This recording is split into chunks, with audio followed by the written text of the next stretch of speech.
Hello everybody, this is Psychedelics Today. My name is David Rapkin. I'm not your host, I'm just doing the intro because Joe is on part 63 of his world tour. Have a good time, Joe. I've been wrapping up admissions for Vital. It's our third cohort. Honestly, it's my favourite time of the year. I just get to meet the most amazing people from all around the world that love psychedelics and feel just driven to commit their lives to learning about it and building, new companies and non-profits and services for their communities. It's brilliant. This year we had our first ever students join Vital from places like Turkey and Lebanon, India, Ecuador, Saudi Arabia. Isn't that amazing? Loads of veterans and nurses came this year as well. Also a bunch of body workers and physical therapists I noticed. Also lots and lots of sound healers. And overall just so many people that are questioning corporate jobs and wanting to find something a bit more meaningful and authentic. So I love it. Privilege to meet so many incredible human beings in the world, especially a lot of them talking about how psychedelics have kind of saved their life, transformed their life, and how they then want to kind of turn it into something meaningful for the future. All right. Moving on to this podcast that I'm introducing you to. So this was recorded at the Remind conference in Las Vegas. Joe was there with a bunch of the team and he sat down with Erik Vaughan. He's the co-founder and manager of Epiphany Mushrooms. So they're a mushroom and mental health company in Akron, Ohio, and they produce functional mushrooms like lion's mane, reishi, cordyceps. And interestingly, they are also pursuing a license to operate healing centers in Colorado. So they talk about a bunch of stuff, particularly Colorado's psilocybin legislation, especially with regards to the safety and potency testing of the mushroom. They talk about psychedelic developments in the Midwest, and somehow they even managed to ask the question, should the government create a new DEA, the Drug Enjoyment Agency? So I hope you enjoy that one. I also want to let you know we've got an event coming up on January the 25th. It's a Thursday, 6 till 10 p.m. Pacific time, because this is a Psychedelic Today event in San Francisco, the Loft. The event's called Developing Cultural Awareness in Business and in Practice. So it features our very own Joe Moore with Kiara Locke, Mary Sanders, LCSW, and Dr. Ito Cohen. Two parts. Kiara Locke will be talking about inclusivity in the psychedelic space, especially around how to make culturally informed decisions. And then Joe's going to sit down with Mary and Ito and talk about the subtle intricacies of actually doing psychedelic therapy work with clients. To find out more, go to psychedelictoday.com/events. And yeah, that's also our website, folks. If you want to just look at our articles or other events, our backlog of podcasts, it's psychedelictoday.com. Any trainings you want to go check out, it's psychedeliceducationcenter.com. Any feedback or questions, info@psychedelictoday.com. And other than that, enjoy the show, folks. Sending you loads of love. God bless. All right, here we are, Psychedelics Today at Remind in Las Vegas with Erik. How are you doing today? Doing great. Amazing. Thank you so much. Absolutely. I'm excited for this one. So you're with the company Epiphany Mushrooms. Are you part of the founding team? I am. Yes. One of the co-founders, my wife and I. Oh, awesome.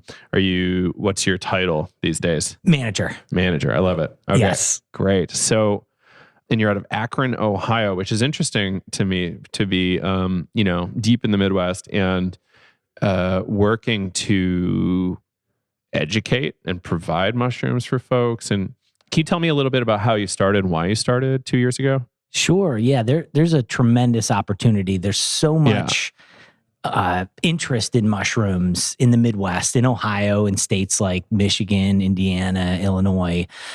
We just haven't come as far in terms of the legislation and some of the mushroom culture that you see in states out west. Michigan is a bit of an exception, really progressive compared to the states around it, but very similar to the early days of cannabis. It was kind of like turning the clock forward when you went out to see the early programs in Colorado, activity in California and Washington and Oregon. And it has a similar feel right now where you're seeing a little bit of what the future is going to look like. And I'm just so excited for the day that this opens up for Ohioans and Midwesterners.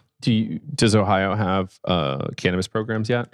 So it's been a huge couple of weeks. Ohio just passed adult use in this most recent election. It goes live December 7th. And so that was a lot of work, a long time coming, and a big win for Ohioans.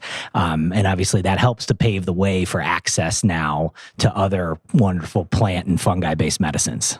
That's interesting. So there's so many interesting benefits to medicinal and culinary mushrooms. It's like hard to really overstate it. Some people do. Yeah. It's doable, but it's difficult to do. But yeah, it's amazing. And I love that you've got some good grows there. Like, what is the kind of cultural attitude towards like exotic mushrooms, like a chanterelle, lion's mane, things like this? It's where I was a few years ago. It's ignorance. It is.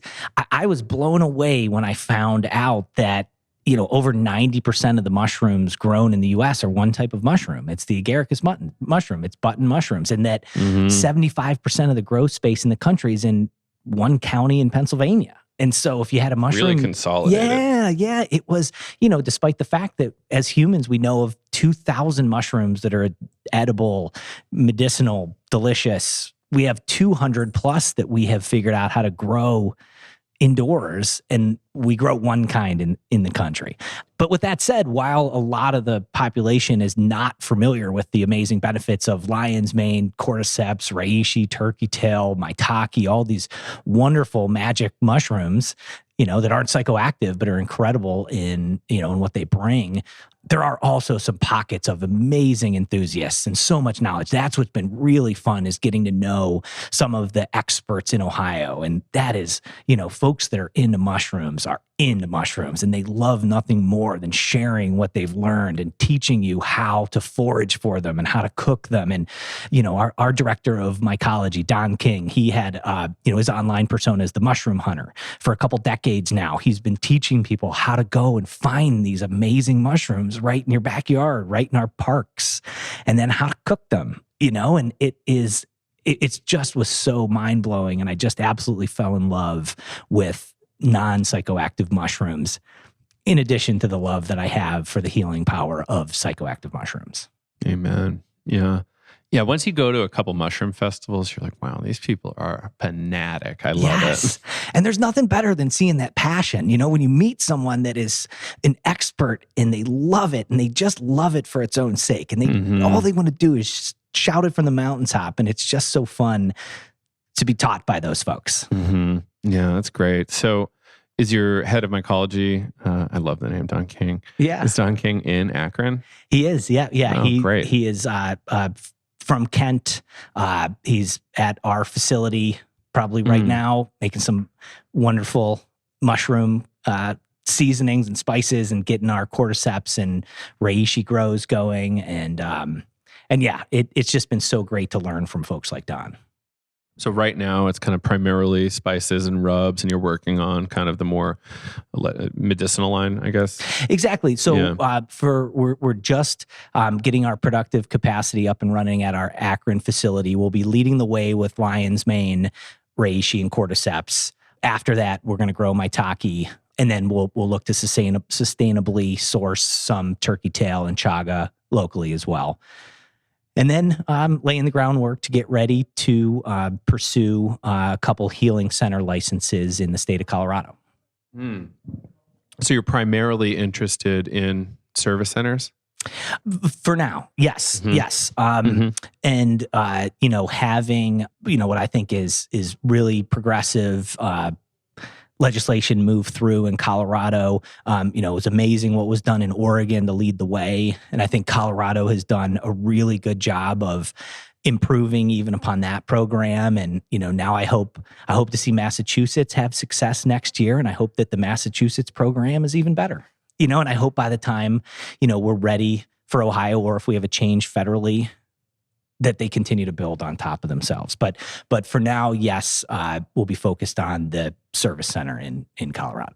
So Erik, you had an interesting thing you mentioned to me earlier about having a hand in influencing the Colorado situation. Yes. Can you talk about that a little bit? So proud to talk about that. Yeah. We with our partners at Vicente Strategies, we lobbied to add 3 paragraphs to the current legislation that explicitly allowed for product safety testing. And, I think that's one of these, on the list of low-hanging fruit. In the decrim frame or the legal in the final decrim frame. So wow. it does. So it's complementary to the required testing that will be a part of the licensed program. This is voluntary testing. This allows growers and therapists and caregivers and anybody accessing the decrim part of the program, which started on July 1st of this year. It is now explicitly allowed to possess an unlimited amount of psilocybin products for product safety testing. And so just to be able to encourage and continue the conversation of how important testing is, first of all, to be able to test for the possible presence of heavy metals or other contaminants. But near and dear to my heart is potency testing. It is one of the, again, like major issues right now when we're trying to have therapeutic applications. And we're trying to go through these very intentional programs with all of the preparation and integration plans. And, we work so hard on set and setting and we get all these things right, only to have such little knowledge so many times about what the actual dosage is of what you're taking. And, what we found through the data that we've seen so far from testing in Michigan, from testing in Colorado has been, it's 5 or 6x the lowest to the highest. I mean, the range of one strain to another, sometimes one grower to another. Again, it's the equivalent of, did I take 1 dose or did I take 5 doses? And so when you're before we can get into more precise applications, just understanding the basics, like what are the active ingredients? What are the tryptamines that are here? And then we can start to understand some of the lesser tryptamines, the non-psilocybin and psilocin, to see what effect does aerogenesin have? What does baeocystin do? What does norpsilocin do? All of these what are the other components of the entourage effect? So there's so much work to be done there. But before we can get there, we've just got to be able to dial in what is the psilocybin and psilocin content. And so we're very proud to have been a part of that effort and to help to add that to the law. And then I'll be happy to see that in every state that goes forward. Agreed. I find it brilliant that it's in the decrim frame. For what it's worth, I had a friend consume a healthy amount of baeocystin isolate and had a substantial effect. Wow. Yeah, interesting. I don't have any more details than that, but he said it was very interesting. Oh my God, I'd love to see that thread pulled. Love it. Yeah, like there's so much interesting data that we could have now, and testing opens the window for a good portion of that, right? Imagine if in Colorado we could test 20 different large-scale growers' product. Exactly. And again, it's voluntary. You don't have to do it, but I can tell you, I want to know what's in it. And if I'm sending a loved one into this therapeutic model, and I'll tell you at Epiphany Centers, like we're not going to serve products to somebody that we just are guessing at what is in them. And so, I think it's really hard to make an argument as to how that is not good for everyone. And so luckily we got very little pushback on it, and it's in the bill. I love that. And is there anything else like exciting about Colorado for you? I love that Colorado got it right with the two-pronged system, where they have, and again, it's not going to be perfect, but boy, is it a leap forward in terms of having the decrim, having home access, starting to drop that stigma, starting to understand that this is a mental health issue, this is not a law enforcement issue, and that this is how we get to maximum access, is to allow, because there's a lot of the population that wants a regulated licensed program, but also that is going to price out a lot of the population. And so having access to all of these different delivery methods, all of these different programs, you can do it, all of the different ranges of costs. I think this is how you allow responsible access to the most amount of people with the least amount of damage. So that's what excites me about Colorado, is that they got those big picture things right. And then it really creates a space where we can start to do the research. We can start to understand more. We can start to understand where we have the best outcomes, and we can start to understand where we have adverse outcomes. We can start to understand whose life is made worse from these. Where can we be, first do no harm, so that we can understand more through open source sharing and light of day. And that's what Colorado allows. And that's great for Ohioans. Thank God we have this access now. And it's going to pave the way to allow for Ohio to get it right when the time is right in Ohio. I can hear the mycophile enthusiasm. Yeah. I love it. I haven't been around it enough lately. So I agree. Colorado's really progressed, clearly not perfect, and the process is hard. One thing I would love to see is the state stepping up and saying, you know what? We do want to really heavily invest here and get some research rolling. We could be a leader also in the research space. I would really be curious about how that would roll, and maybe the university system in Colorado can start to participate and research this stuff in real time. I think that's a natural progression. I think that it is set up for that to happen, because now you can do it without fear of criminal repercussions. And so you can... until there's a change at a federal level, it's not going to open up 100% of those opportunities. But boy, it's a lot more open than it was before July 1st. And it's a lot more open than it is in, any other state but Oregon, maybe. The governor took his sweet time signing that thing in. I was like, oh, it's going to happen in late November, right? Yeah. Sitting around tapping my toes. All right, thank goodness it happened. Yes. All right. But yeah, it's a fascinating thing. I think one of the lines that I love is it's so decriminalized that the law enforcement can't actually even take it away from you. I remember a friend got pulled over and they searched him. Are these your mushrooms? Yes. All right, just checking. I'm like, what? You knew they were my mushrooms. Come on. And they gave it right back. Yeah. That's amazing. I love the idea of it's actually your property and they can't take it. And if they did take it, it would be illegal and there's repercussions finally. And even in cannabis, we don't super have that yet. No. That's beautiful. Right? So beautiful. That's, it's on my wish list. Don't arrest me, but if you do, take my mushrooms, please. Yeah. So next up, we had Michigan to chat about. What's going on in Michigan? Yeah, so there's so much going on. Ann Arbor's crazy. Ann Arbor is amazing. It really stands out. And a lot of people in the country don't understand how progressive Michigan has been with drug laws. There was a decriminalization in Ann Arbor before there was one in California. And, Hash Bash, that's been a celebration of cannabis and plant-based medicines. It's in its 52nd year, I think. And that's, there's now 4 cities in Michigan that have decriminalized, Detroit, Ann Arbor, Hazel Park, and Ferndale. And again, on a smaller scale, it is allowed now more folks to pop their head up, and it allows for progress. It allows for things like testing and more community. And again, less of a stigma, which makes it more accessible to folks that otherwise would have been, much more fearful of engaging in these medicines. And so you end up with what feels like a legal jurisdiction. When you're in Ann Arbor, it is like you're in somewhere in Colorado or you're somewhere in California. And it's really something. And so, it is, like all of these things, they start to attract more and more folks that are interested. And on the research side, University of Michigan is doing a fantastic job.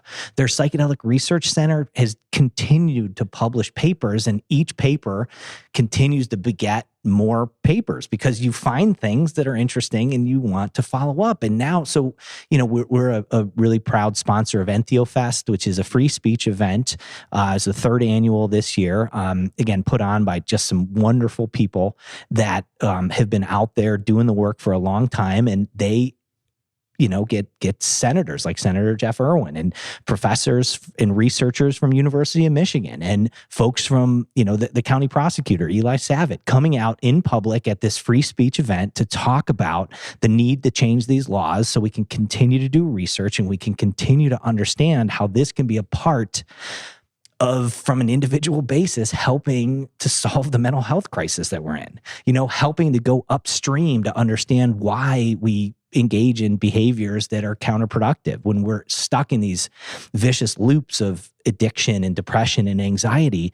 And again, this is not a cure-all, and it takes a ton of work, and it is not a shortcut in any way, but boy, I'll tell you, the proof is in the pudding right now when you look at the research that's being done as to how effective this can be. And so it's snowballing in such an exciting way in Michigan. And so it really does stand out in the Midwest. And, I always tell my friends in Michigan, we're counting on them, because until Michigan goes, like, and there's obviously a rivalry between Ohio and Michigan. And so, boy, I would love to see Michigan move, because then it puts a lot of pressure on Ohio to start to get it right. But so, really, really happy to see what's going on in Michigan, and they are really lighting the way in a lot of ways for the Midwest.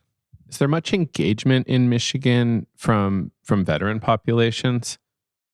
Yes, absolutely. There has been. And that's another, it's another great reason why I'm optimistic that we're going to get it done on a less than a lifetime time horizon in Ohio, is because of there's an understanding that, hey, this medicine is particularly useful for populations that have been hurt the most, need the most help, and sometimes don't have access to it, and are subject to a lot of those vicious loop sort of addictive behaviors. And it's such a well understood societal responsibility. And so knowing now that, hey, this is a way that we can help provide relief and provide expansion to veterans has been why you've seen bipartisan support that, again, is so encouraging. And so, yes, absolutely, great engagement. And I think that's going to be a lot of the key of having bipartisan solutions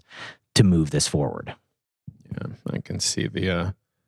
I'm a little bit familiar with the Michigan-Ohio rivalry. It's wild. Yeah. It's wild. Yes. And especially Ann Arbor. So yeah, I just, I can see the goading from Michigan to Ohio. Like, do you guys even like veterans? And then like pushing the ball forward to say, no, we need to really support them, and like, let's catch up. And I think there's something there.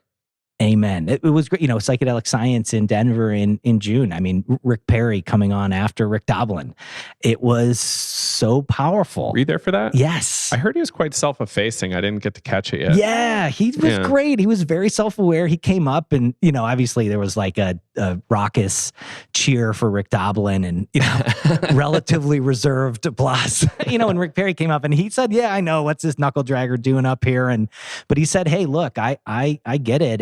And all I'll tell you is, I was skeptical when this was brought in front of me. And then when he learned about how powerful ibogaine in particular, but then also psilocybin treatments and other psychedelic treatments could be for the veteran population, specifically combat veterans with PTSD, he just said, hey, look, anybody that's against this, they just don't know yet.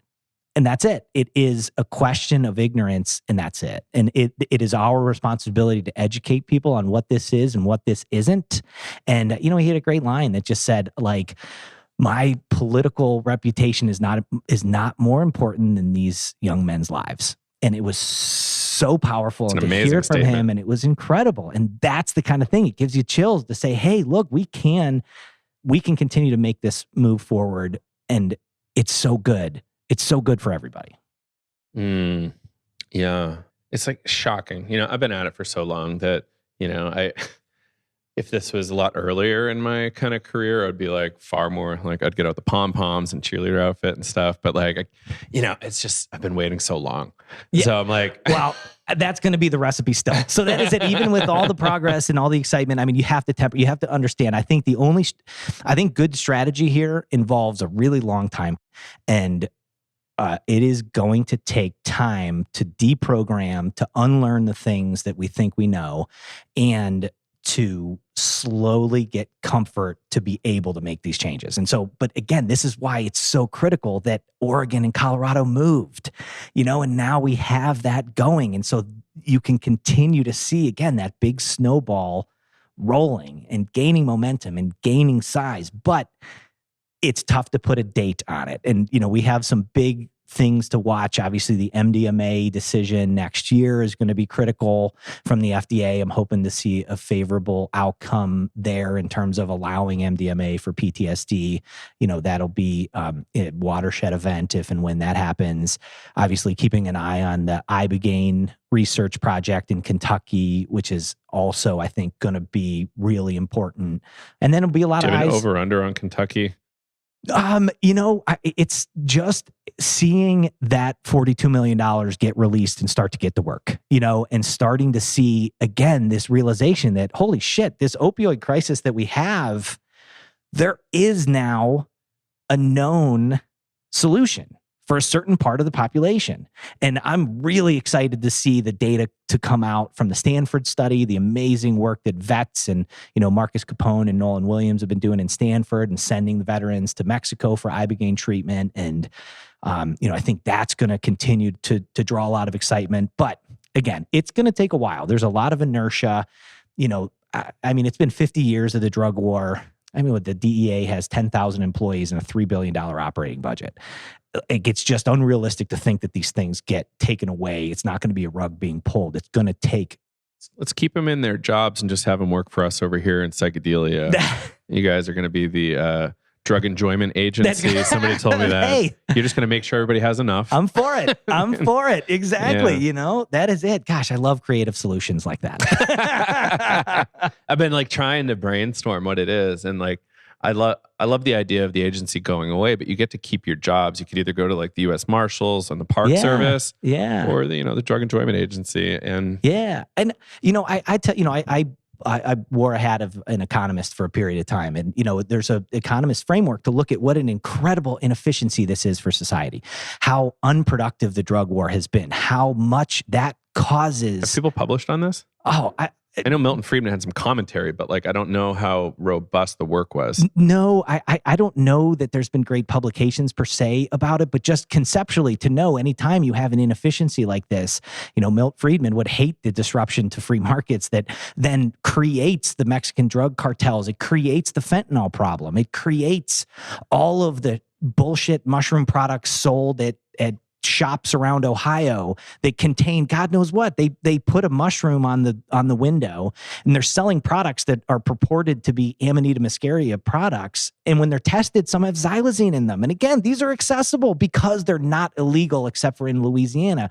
When meanwhile, if psilocybin were legal, those products wouldn't exist. There is no space. And now again, I'm not knocking. There are Amanita products that are well made and there's historical use, and they're well made product, well labeled, is its own thing. But when you have these products that are mislabeled and there are, again, barely not trucker pills. Yes, exactly. Yeah. And these are the things that I worry about my kids having access to. I don't worry about them having access to, there's 15 psilocybe mushrooms that grow naturally in Ohio, and this is, we have millennia of anecdotal history of traditional and ceremonial and sacred use of mushrooms. And so it's just such an incredible inefficiency. We're losing that war on every metric. And how is that good for anyone? And so again, when we look at it from even that, you don't even have to care about the good that it does for the individual. You could just look at it purely from an economic standpoint. It creates this untaxed black market that has dangerous products, and how's it going? So that's that is where that again is what excites me to see that in 50 years we're going to look back and say, okay, hey, we made it through that. A lovely book, Narconomics. Very helpful storytelling around the economics of the drug war, and they would actually even make structural arguments oh, this cartel is built more like Comcast, or this cartel looks like that. It's crazy. Fascinating. Yeah. Put it on my list. Yeah, it's a good one. I need to formalize my book recommendations. But realistically, I'm actually very interested in a good economic paper on this. I might try to work on something with somebody on this. It's my primary boogeyman. Yeah. Without that, how far would we have been in psychedelic progress, and how many people would have had better deaths and better lives, and just generally a better existence with law enforcement we could trust? And again, what a gift to law enforcement it is to take this off of your plate. Like, to say, hey, this is not something that you have to spend your time with. And that, by the way, when you talk about the folks that have some of the greatest need for this sort of treatment and having access to the mental health tools for when you're in such an incredibly difficult and important job. I mean, that's why ER doctors, first responders, anybody that's in this position where you're constantly tasked with handling the toughest human issues, my goodness, they need so much mental health care. They need so much attention to their emotional and spiritual and physical and whole body health. And oh my God, what's good for that? It is.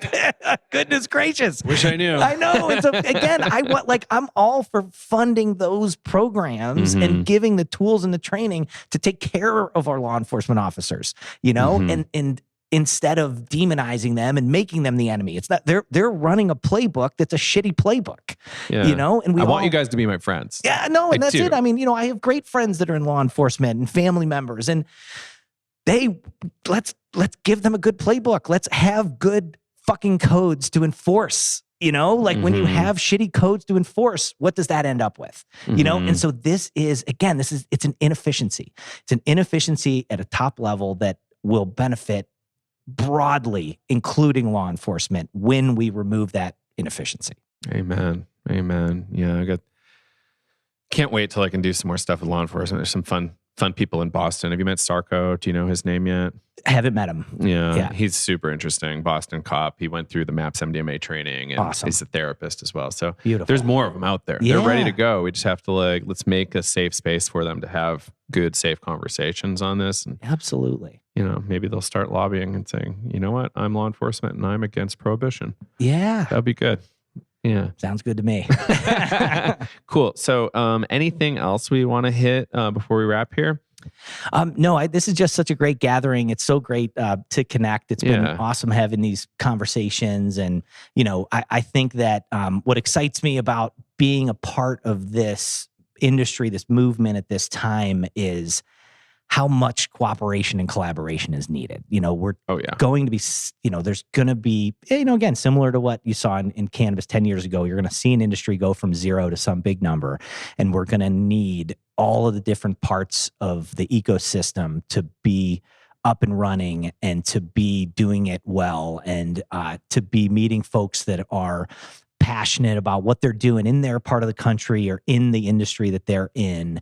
It's just so fun to gather here and see the progress that has been made even from last year. And so I'm just really looking forward to more events like this and, these amazing mile markers to see the progress that we've made state by state and as a country. Amen. And what's your website? epiphanymushroom.com.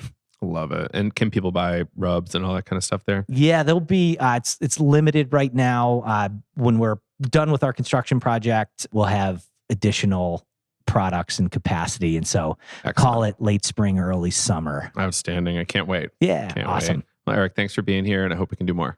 Beautiful. Thanks so much. Okie dokie. There we go. Hope you had a lovely podcast listen there. Thank you, Joe and Erik, for that one. And thank you, Mushrooms. You really are amazing in so many beautiful ways of helping us to see, to feel, and to know, and to be together. So blessings to all of you for listening. We really appreciate the support here at Psychedelic Today. If you want to go to our website, it's psychedelictoday.com. blogs and podcasts and articles and events. And if you want to go to our training website, psychedeliceducationcenter.com, and feel free to send us any advice or tips or love or questions to info@psychedelictoday.com. Otherwise, just, look up at the sky and find something around you right now, wherever you are, and just appreciate that is there. And if it's a mirror, even better. Lots of love. God bless, folks.